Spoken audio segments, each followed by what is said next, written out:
Assalamualaikum warahmatullahi wabarakatuh. Selamat pagi anak-anak. Kita akan belajar tematik kelas 4. Tema 1, indahnya kebersamaan. Subtema 1, keragaman budaya bangsaku. Muatan bahasa Indonesia, IPS, dan IPA.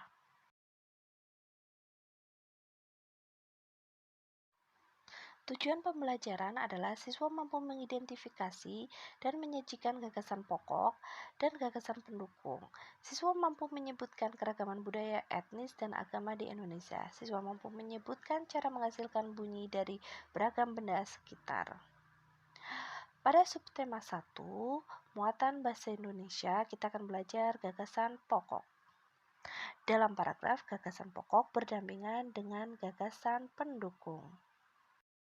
Gagasan pokok adalah gagasan utama yang dibahas dalam suatu bacaan, baik kalimat inti atau kalimat pokok paragraf. Gagasan pokok biasanya berada di awal, di tengah, atau di akhir paragraf.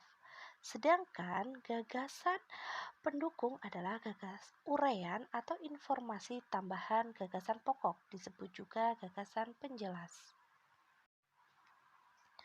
Paragraf dikatakan sempurna jika ada gagasan pokok dan gagasan pendukung. Contohnya dalam satu paragraf ada 5 kalimat, satu kalimat gagasan pokok, 4 kalimat lainnya adalah gagasan pendukung. Contohnya pada paragraf berikut. Pawai budaya sangat menarik bagi warga kampung Babakan. Pawai ini selalu menampilkan keragaman budaya Indonesia.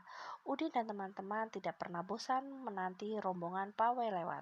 Tahun ini mereka datang ke alun-alun untuk melihat pawai tersebut. Kakek Udin pun terdengar sabar menanti.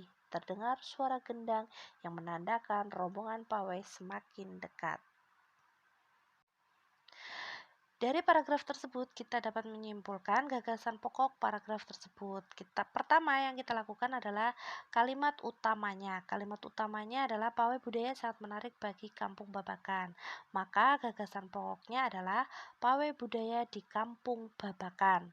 Kalimat yang lain merupakan gagasan pendukungnya. Pawai budaya merupakan salah satu keragaman budaya di Indonesia. Namun tidak hanya itu saja, Indonesia memiliki keragaman budaya yang lain. Contoh, baju adat, makanan, rumah adat, tarian, alat musik pun beragam.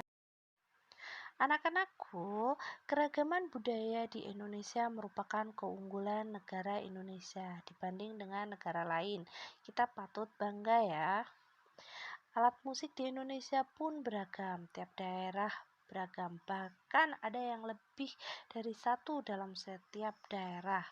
Cara memainkannya pun beragam, ada yang dipetik, ada yang ditiup, dan ada yang dipukul.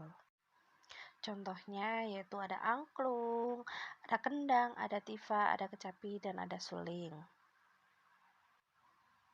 Alat musik tersebut menghasilkan bunyi. Kenapa? Karena menghasilkan getaran atau gelombang suara yang disebut gelombang longitudinal.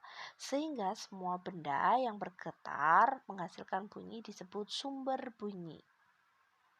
Bunyi dihasilkan dari benda yang bergetar. Bunyi dapat merambat melalui benda padat seperti kayu, batu, benda cair seperti di air, benda gas seperti di ruangan yang ada udaranya, akan tetapi bunyi tidak dapat merambat pada ruangan yang hampa udara. Sekian dari Bu Guru untuk pembelajaran kali ini, semoga bermanfaat. Tetap jaga kesehatan, tetap sayangi orang tua, bantu orang tua di rumah. Wassalamualaikum warahmatullahi wabarakatuh.